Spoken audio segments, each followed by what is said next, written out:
I am going to welcome a new guest to the show. We're going to have live views again. We've got I have just heard that we have now lost Dubai. You saw Dubai get darker and darker, and that was just the sun setting. Here we are with the live views from the solar telescope just behind me. It's what SLU members are going to watch every single day from now on. And you can see there, the sun is on the left. You can see the small black dot, which is just to the right of center of the sun. That is the tiny orb of Mercury. Mercury, you now know so many interesting and fascinating facts from SLU astronomer Bob Berman. You'll be able to tell all your friends. Now, you may be asking yourself, what is that large round thing to the right of the sun? Well, that's our second sun. I don't know if you knew that we had a second sun, but there it is. It's normally hidden from view. NASA and other organizations, they usually hide that stuff away from us. They don't tell us the truth, but there it is. It's true. Anyway, I want to welcome our next guest. Many of us start.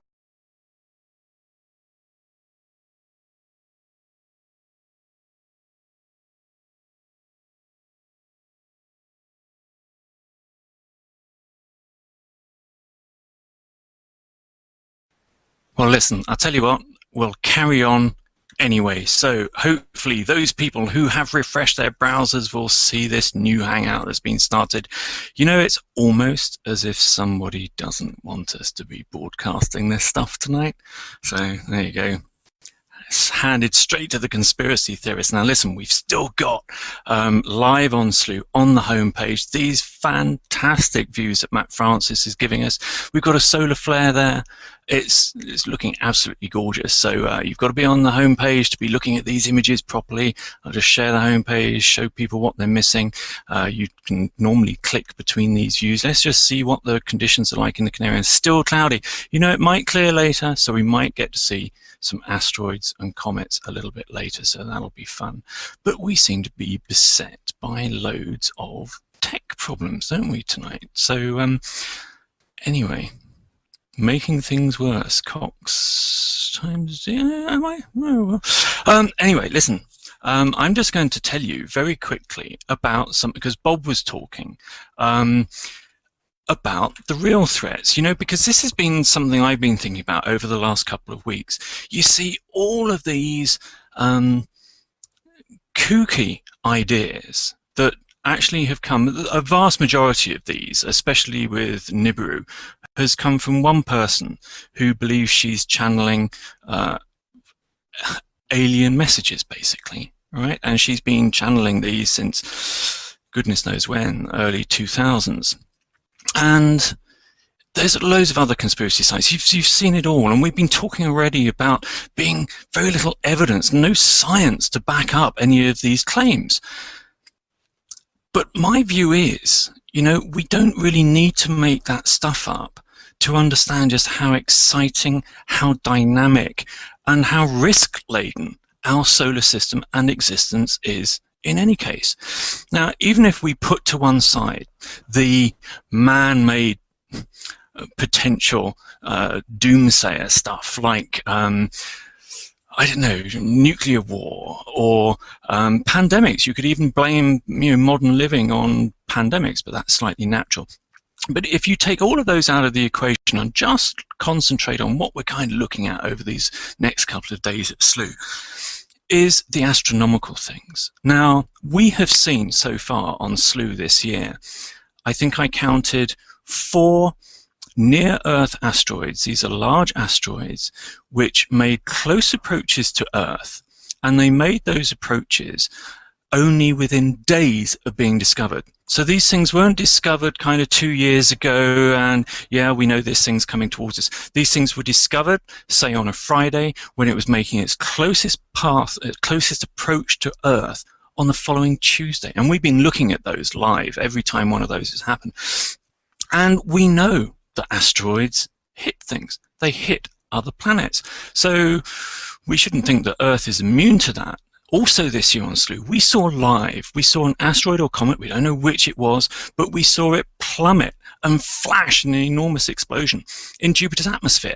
It was the most amazing thing, and we were actually doing some live shows, and this news came in from the internet, and there were the videos. that actually showed this asteroid or comet just exploding on the top of Jupiter.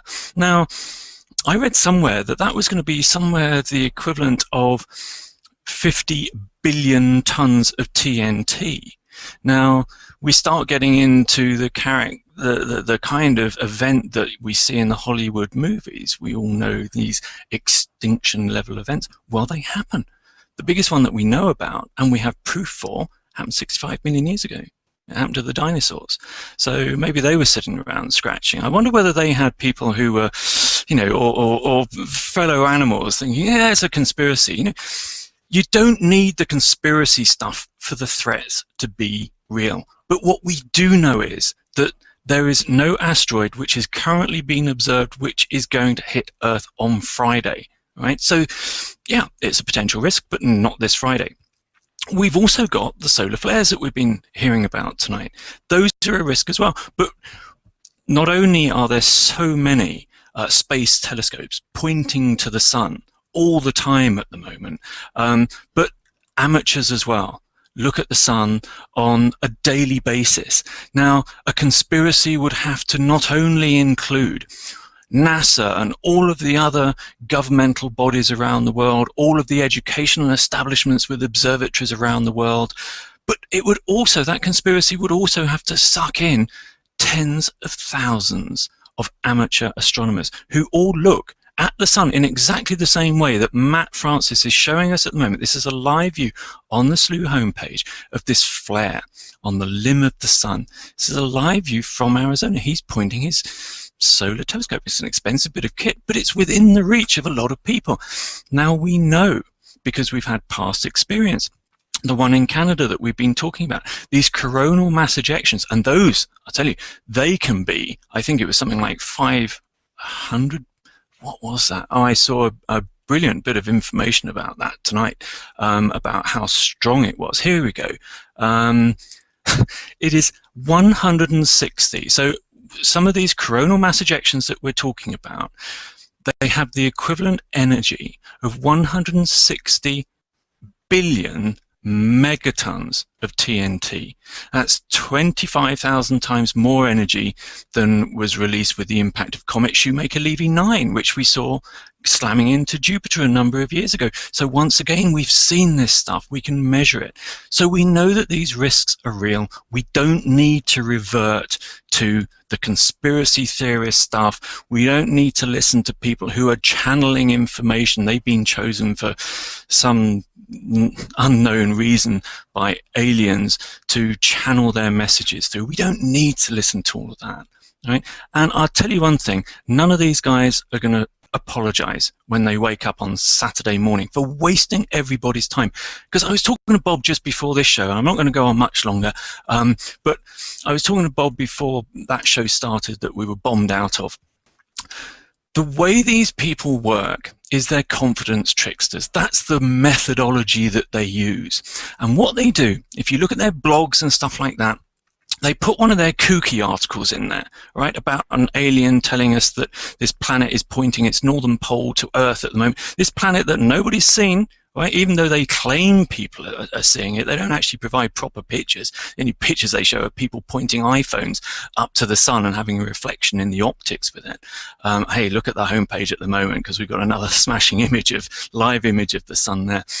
What these people do is they put that kind of kooky thing in their blog, but the next thing they put in their blog is a news release direct from NASA, which is a kosher story. It's a true story. So what they do is they camouflage their muck, right, in this shroud of real science. So they're pseudoscience, and you see the terms that they use, gravity fields and stuff like this. They might sound scientific, but they're not. Anybody who takes the smallest amount of time to actually investigate these things and actually look back, you hear a rumor about the planet Nibiru. The best way of really understanding that is to go back all the way to the beginning to see where that story of Nibiru started. And it starts with a kooky woman who thinks aliens are channeling through her. And no doubt she'll write about us on her blog like she does anybody else who dares to criticize her. And you know what they always do?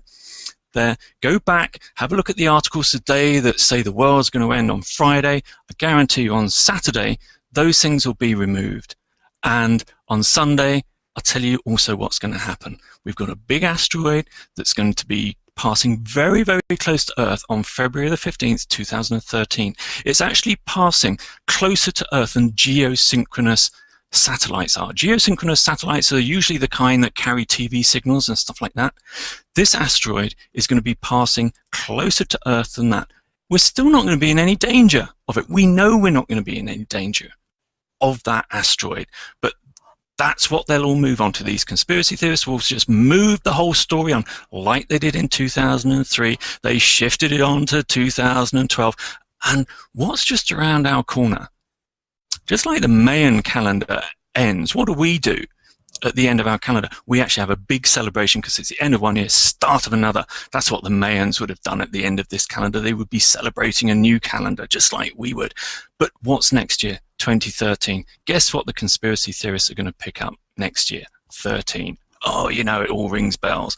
I'm already been listening this week to some of the blogs, some of the videos that they post and stuff like that. They are already backtracking because the closer we've got to Friday and Nibiru's not turning up, none of these other things are turning up. There's not this huge galactic alignment which is putting Earth into perpetual darkness. None of this stuff is happening. So they're starting already to backtrack on their blogs, right, and start saying, well, the calendar's out by a year. It's not this 21st of December. It's 21st of December 2013, and that's all that happens. And you just follow these people, and as one piece of evidence blows their ideas out of the water, or one supposed prophecy and date passes, they just shift their whole machine, their whole conspiracy machine, onto the next one. So anyway, I've had my rant. I apologize for that, but we lost Bob, we lost Matt in the first Hangout. Google Hangouts do that every once in a while. Hopefully no one's trying to take us off air tonight. I don't believe in conspiracies like that. Oh, by the way, we did land on the moon.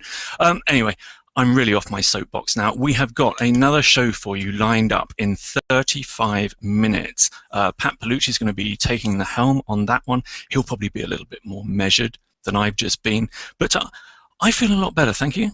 Getting that off my chest. I'll better have a look at what's written in the conversations. I expect I've already been flamed to pieces for what I've said there. But that's cutting to the chase, folks. Nothing's going to happen on the 21st. There is nothing forecast. There is nothing in the sky that we've seen that could lead to any kind of damage on Earth or to people on Earth. It ain't going to happen. We're going to plan for what you're going to eat for your breakfast on Saturday morning, because you're going to need to. In the meantime, don't forget, all of SLU's free broadcasts are supported by SLU membership. The telescopes that we show you during these live shows, you can actually control. You could point it to see where you think Nibiru is if you want.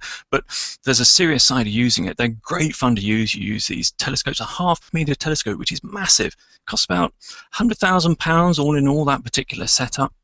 $200,000, something like that, and you get to control that. It's a world-class observatory site, and you get real-time color images back straight to you, and it has all sorts of little features. Sometime tonight, I will probably do a little segment for you just to show you how easy it is to use the SLU telescopes. But it's SLU members and their subscriptions to SLU. Costs $150 a year to be able to control these telescopes, which isn't a lot because you're going to get a tiny little telescope from a store, which is only good for looking at the planets and the moon for that kind of money. But I'm going to show you later maybe how to use it. Dispel any fears people have that it's complicated or too much for them. It's really simple. But I tell you, you get some fantastic images. I'm Paul Cox. This has been SLU Space Camera. I've been on my soapbox for 20 minutes, so thank you for joining me for this one, and we'll see you a bit later. Goodbye, all.